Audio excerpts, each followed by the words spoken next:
What a day. It all began this morning at around 10 a.m. when the CNN leaks began. I want to read you this little on the sidebar here, this little report that Veritas put out.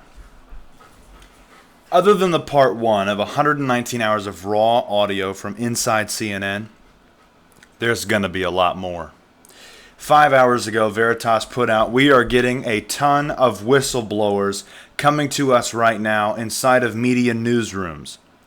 CNN tapes are live at cnnleak.com, a 119 hours worth of raw tape inside CNN Atlanta's newsroom," which of course is CNN headquarters. Now already we've seen tidbits of what has actually been discovered in these tapes. And it's pretty bad. It's pretty bad. But these are all the raw audio files. And of course, you can access them by going to cnnleak.com. Make sure you go there and check it out. They're requesting help to comb through these audio files. I've listened to a little bit, as you can see. I mean, these are 8-hour clips, folks. I didn't listen the whole time. I kind of skipped through it. But it's very interesting. It's very interesting. Even more interesting is Donald Trump is now going to be going after human trafficking. Hard. He plans to repurpose or refocus the FBI into going after human trafficking. That's awesome. Ivanka Trump is going to head up the new organization. This is in one of the little clips here. I couldn't find an article with it, but I found the video that he was stating all this in. I don't know why I couldn't find the article that would correspond with it. Obviously, mainstream media is beginning to shake a little bit. You've got Project Veritas about to open up the doors to whistleblowers from inside mainstream media headquarters around the country. I mean, that is huge. Mainstream media might actually fall down. Creepy but impressive. Facial recognition software is going to the next level. Soon our faces will unlock doors and buy socks for us and allow us to be tracked and ID'd with scary precision. Facial recognition systems, computers that can verify a person's identity from a digital image or a video still, have been around for a few years now. Following a recent explosion in big data analytics and artificial intelligence, facial recognition software is about to spread well beyond security cameras and criminal databases. Computers are becoming so good at recognizing faces that soon enough consumers will be able to use them to make purchases, book tickets, and unlock doors simply by looking into a camera lens and letting the software make rapid simultaneous measurements of the face. That's as distinct as a fingerprint. This is freaky. You got to think about this because we're literally a couple years away from this. They have the technology, it's just not widespread. In other words, it's not consumer ready. And once it is, oh man. This far more secure AI-powered facial recognition software would be more convenient and create new exciting apps and hardware. But it could also let security forces track and identify people with far more precision. You need to think about this precision.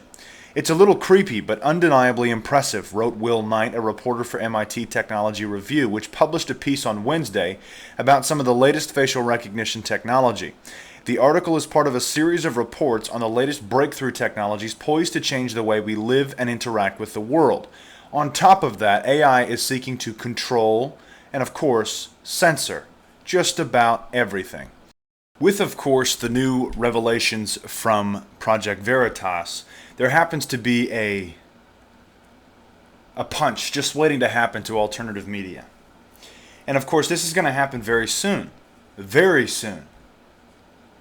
As to the beginnings of it, it's already started. Artificial intelligence is going to destroy fake news. In other words, this is not against mainstream media. This is against the alternative media. Or in other words, this is against free speech. With the rise of email, came the rise of spam-filling inboxes. Email has become sophisticated, faster than spamming technology, and now the internet's junk mail is often caught in a folder, out of sight and out of mind. Our messages with the subject line, "Kindly get back to me urgently," and the greeting, "Dear beneficiary." You know, what they don't mention in this first paragraph is that, of course, you know how we send daily emails? Like, you can go sign up for our email list, and of course, we send you free emails once a day. And if you have a Gmail account, you might not see it in your main primary inbox. You have to go find where it says either, I think it's like promotions or I can't exactly, because I don't use Gmail. I don't know exactly what it's called, but there's another folder that you have to go find and search for the email that we sent you. And it's not just for us, it's for a host of other people who receive daily emails from news organizations, from RSS feeds or anything like that. They've changed it. Let's continue. There's good news for anybody who sees fake news. Not the sort that's simply true but politically difficult for the president, but actual fake conspiracy theory baiting chum as another form of spam. So we have the mainstream media and the tech giants teaming up to take on alternative media using artificial intelligence. This, folks, is going to be the biggest strike against free speech in history. And if we do not start to speak out about it now, there will be no platform for any independent journalist or any citizen to speak out, because artificial intelligence will say it's a conspiracy theory or will say it's fake news. And you know, I gotta point something out here. This is truthfully incredible. Not the sort that's simply true but politically difficult for the president. You know what's really funny is there is a lot that gets posted in independent media, and of course we post a lot of it to the best of our ability. That's simply true, but they don't want to accept it. But of course it's called fake news because they don't want to accept it. What we've done is we've traded truth, or the attempt at truth. I can't say it's truth because the only truth is Jesus Christ. The attempt at truth, or the attempt to post a truthful article, for feelings and microaggressions, and of course for propaganda and everything else. At least that's what Dean Parmeileu, research scientist at Carnegie Mellon University's Robotics Institute, said recently during a panel in New York on the proliferation of fake news. We solved the spam problem using artificial intelligence, he argued, and with AI, we can solve the problem of fake news by filtering out credible news from the misinformation, wheat from chaff, etc. Also on the panel, put on by the New York Daily News Innovation Lab in Manhattan, was CNN political commentator Sally Kohn, who was well aware of her network's reputation as purveyors of fakery over its coverage of the notoriously sensitive President Donald Trump. This is hysterically funny, because literally in 2009, and of course they're still doing it today, there is actual audio recordings of them faking and manufacturing and manipulating poll data. They're the ones who are creating the fake news and propaganda, and we're all supposed to just believe it. And of course, you have MSNBC getting on there and saying, we control what people think, not Donald Trump. This is insanity. According to half the country, that means I'm an expert on fake news, Cohn said. As a citizen, I'm invested in facts. As a journalist, even an opinion journalist, I'm grounded in facts, says a CNN political commentator. Okay. At the panel, Parmeileu spoke about ways AI can combat fake news. He directs the Fake News Challenge, a competition to create a fact-checking tool. The idea for the challenge started shortly after the election. So far, there are almost 200 teams signed up and 300 people who registered for the Fake News Challenge Slack channel. We were speculating among friends, what could we as machine learning people do to improve the situation moving forward? That was the genius of the idea. Let me tell you what happens. Google blacklisted Natural News yesterday. Removes over 140,000 pages from its index. Memory holes. Natural News investigative articles on vaccines, pharma corruption, fraudulent science, and more. All of this truthful information is now being censored by Google. Late last week, not me, but the person who wrote the article, I received a direct threat that warned if I did not take steps to destroy Alex Jones and InfoWars, I would be targeted for destruction in a campaign of smears, censorship, and defamation. Instead of giving in to the enemy, I refused to take the bait and went public with details of the threat, warning everyone in the new media that sinister forces were now being pursued to undermine the silence every anti-establishment and pro-Trump voice on the internet. True to form, today the entire Natural News website has been blacklisted by Google. Entirely without warning, this is just one of many censorship events that have all taken place over the last few days. Last weekend, damning videos were leaked in a focused effort to take out Milo, a former Breitbart news editor and gay conservative who has openly supported President Trump. Yesterday, InfoWars was blacklisted or blackballed by AdRoll.com, an online advertising distribution company. According to Alex Jones, the blacklisting by AdRoll will cost InfoWars $3 million annually. That's a lot of money. Of course, you have Shopify e-commerce platform was aggressively threatened by organized leftists to dump the Breitbart online store and thereby deny revenues to Breitbart. Today, Natural News has been hit by Google, which has blacklisted the entire Natural News domain and removed over 140,000 pages from its index. The takedown of Natural News happened this morning, and it follows a pattern of censorship we're seeing being leveled against other pro-Trump websites. Google sent no warning whatsoever to our webmaster tool's email address on file with them. The shutoff of Natural News was clearly driven by a human decision, not an algorithm. Now, of course, the algorithm would have played a role in this. That's how they would have got it off of the sites, off of Google Search or Google Index. But that's not all Google's doing. Google's now launched a robo tool to flag hate speech online. Well, what counts as hate speech? Google has launched an artificial intelligence tool that identifies abusive comments online, helping publishers respond to growing pressure to clamp down on hate speech. So could an alternative theory, not a conspiracy theory, an alternative theory be considered hate speech now? We know what they were trying to do in the U.S. just last year. They were trying to label the name Jesus Christ as hate speech.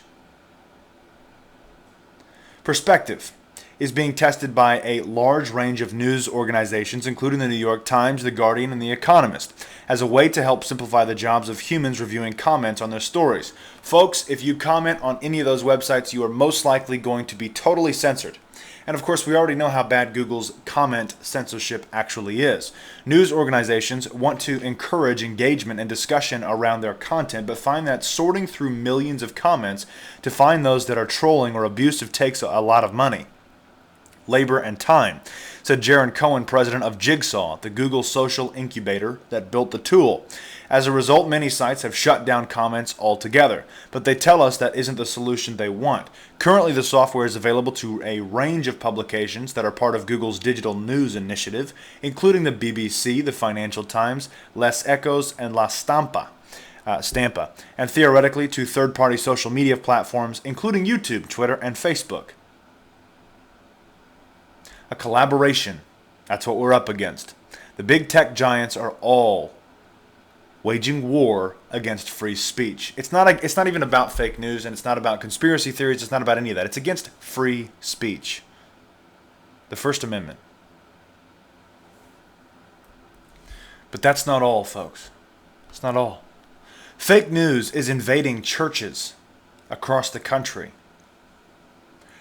Out of the gates, this author is writing a piece that is extremely opinionated in form, and we're talking about this one here. This article here, which was written, of course, by BuzzFeed author Ann Helen Peterson, who infiltrated a church in Montana. Out of the gates, this author is writing a piece that is extremely opinionated in form, and of course the title of this one is Fake News Invades Peaceful Church Congregation.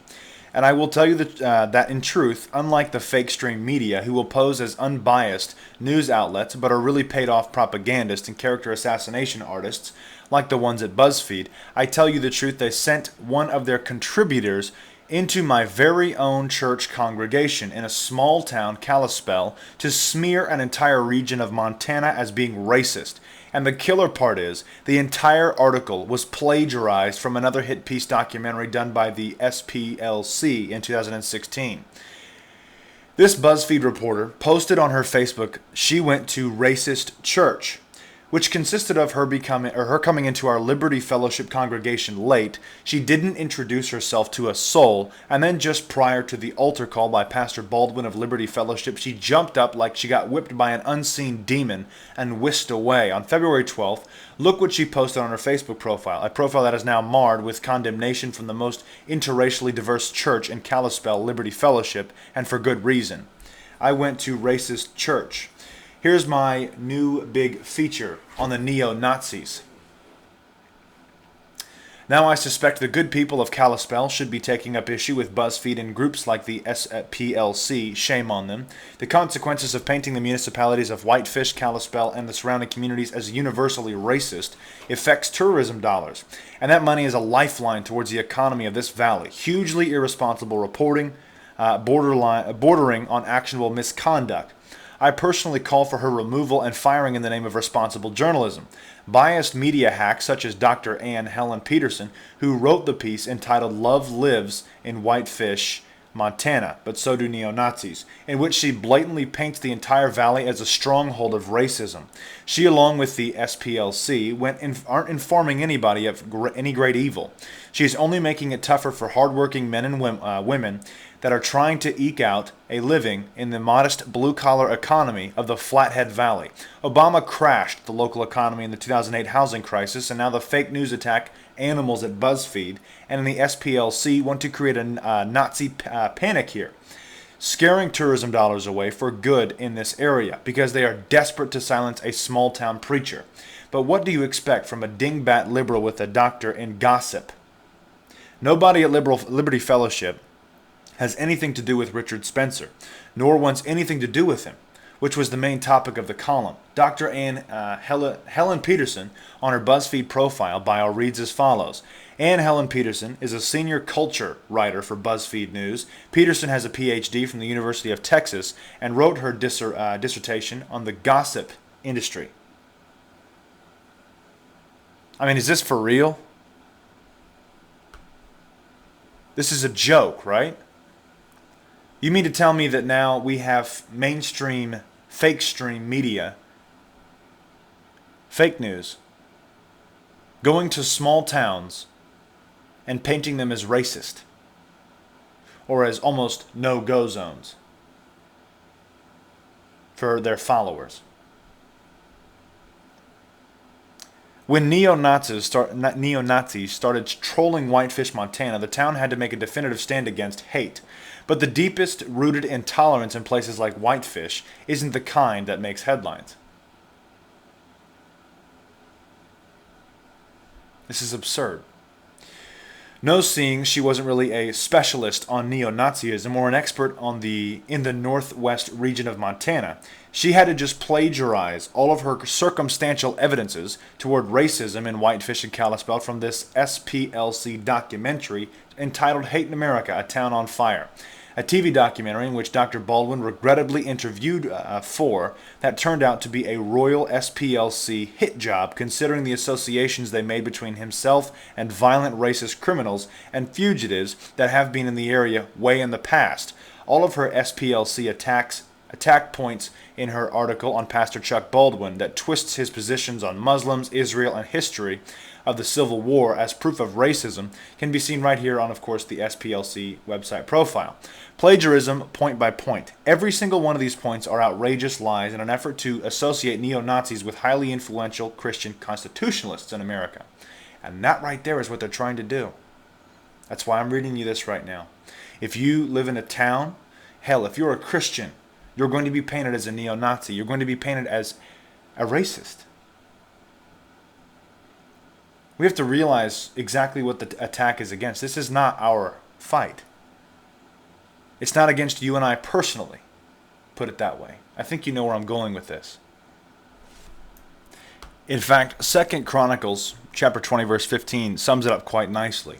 And he said, "Hearken, ye all Judah, and ye inhabitants of Jerusalem, and thou King Jehoshaphat. Thus saith the Lord unto you, Fear you not, neither be afraid for this great multitude, for the battle is not yours, but God's. Let that be a reminder as we go forward. China is ready for a massive missile barrage to cripple the U.S. China is preparing for a global war and has been readying its military for a massive preemptive missile strike against the U.S. It has been revealed. We've got some very interesting information on China.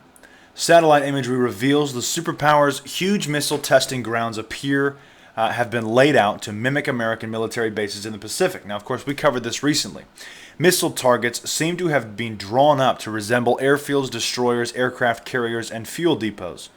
How real is this fight right now? How real is this possibility? This was published on February 9th. Well, this was published today. Multipolar agenda.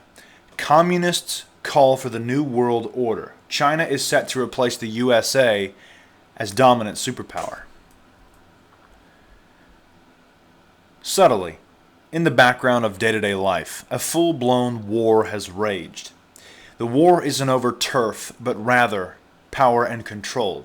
For the last several decades, the USA has dominated as the world-leading superpower. But now, Communist China is ready to change that. Communist China is ready to change that.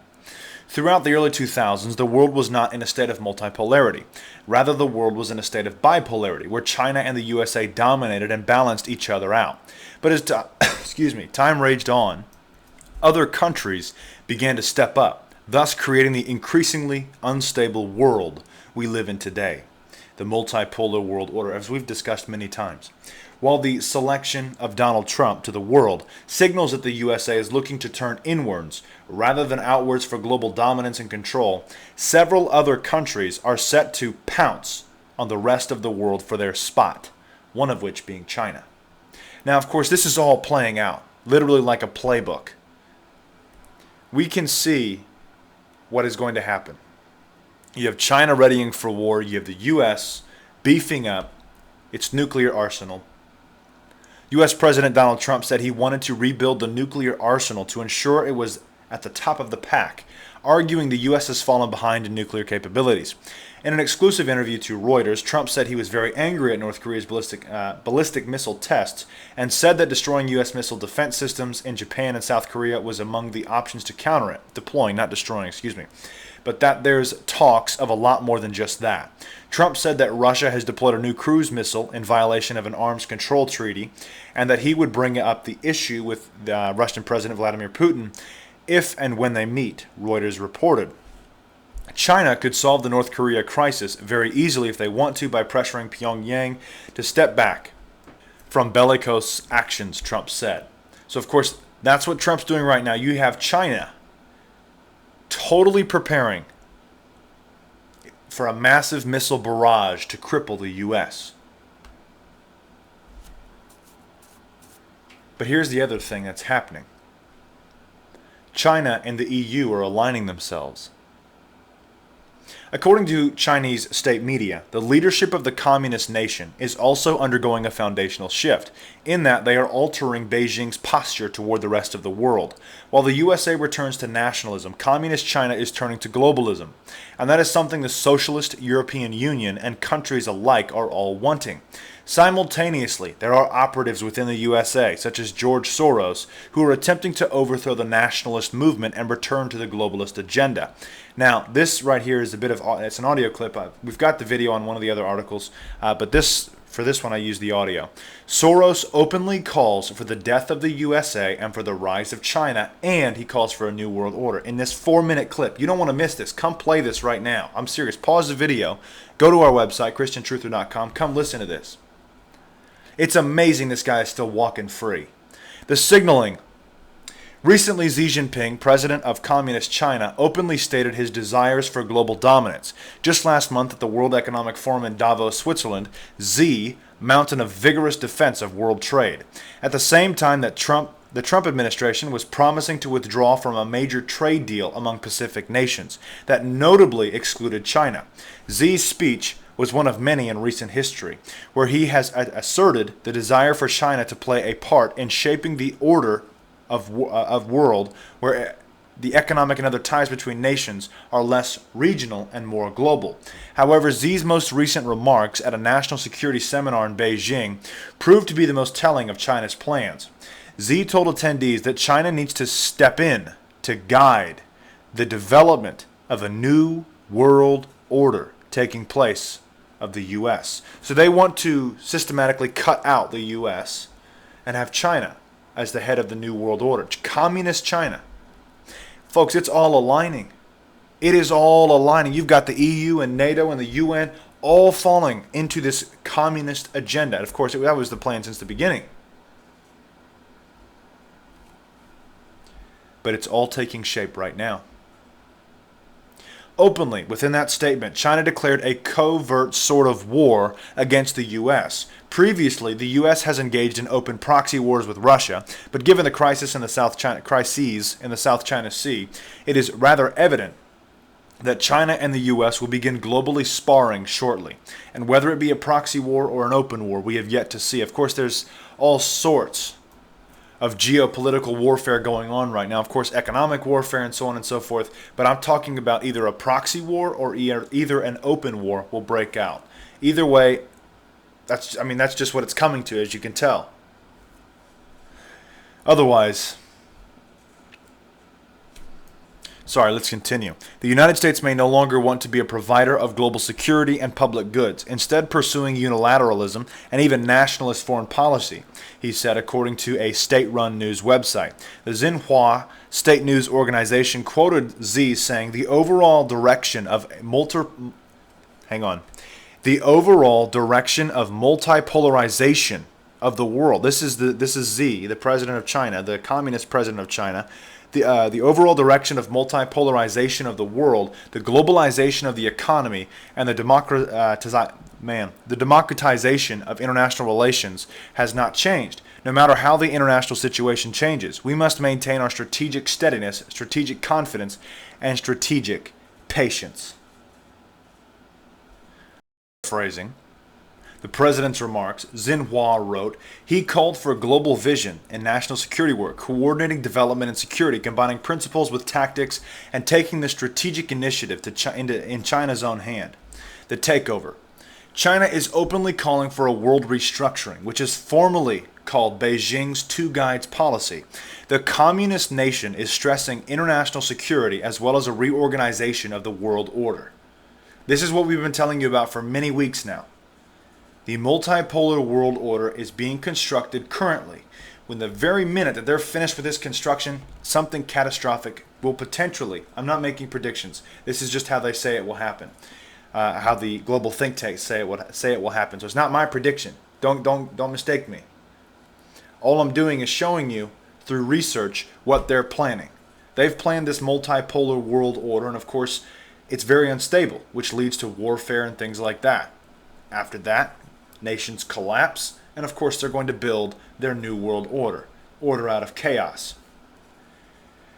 Okay, I forgot where I was. Oh yeah, Two Guides policy. The communist nation is stressing international security as well as a reorganization of the world order.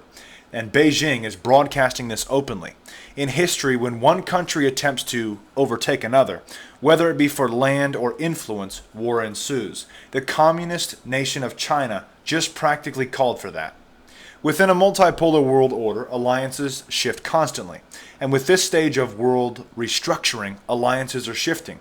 The biggest example to date, the European Union is seemingly aligning itself with communist China rather than the US of A. I imagine if it we're still in this sort of decision phase. We're going to see if they're going to we're going to see if the EU returns to a nationalist ideology or if it goes with the communist in the way it's been going. Or globalist, excuse me. We'll see what happens. We haven't seen the whole picture play out yet. I'm not saying where I think it's going to go either way, but I'm just saying it's on the fence still. We have the Brexit, obviously that threw it into nationalism, and of course we have the other countries who are remaining globalist. So we're either going to see one of two things happen. This is what you can bet on, because Germany and France have already declared this and signed secret documents for it, which we've shown you. They're going to somehow bring about the destruction of the EU and create the European superstate. The European superstate is going to have its own currency and its own navy, and not its own navy, but own armed forces. Within that, that's another superpower. You see how this is all playing out? Totally multipolar, and of course, totally unstable. The United Nations often has fashioned communist China for its work regarding climate change and population control. Now, Xi Jinping calls for a new world order, one that can only rise from the ashes of the USA and the ashes of a multipolar world order. The new world order is based in communism, and the communist nation of China now wants to lead and create it. How ironic. Don't you think? Make sure you don't miss the latest thing that we produce. Go to ChristianTruther.com. God bless and carry on.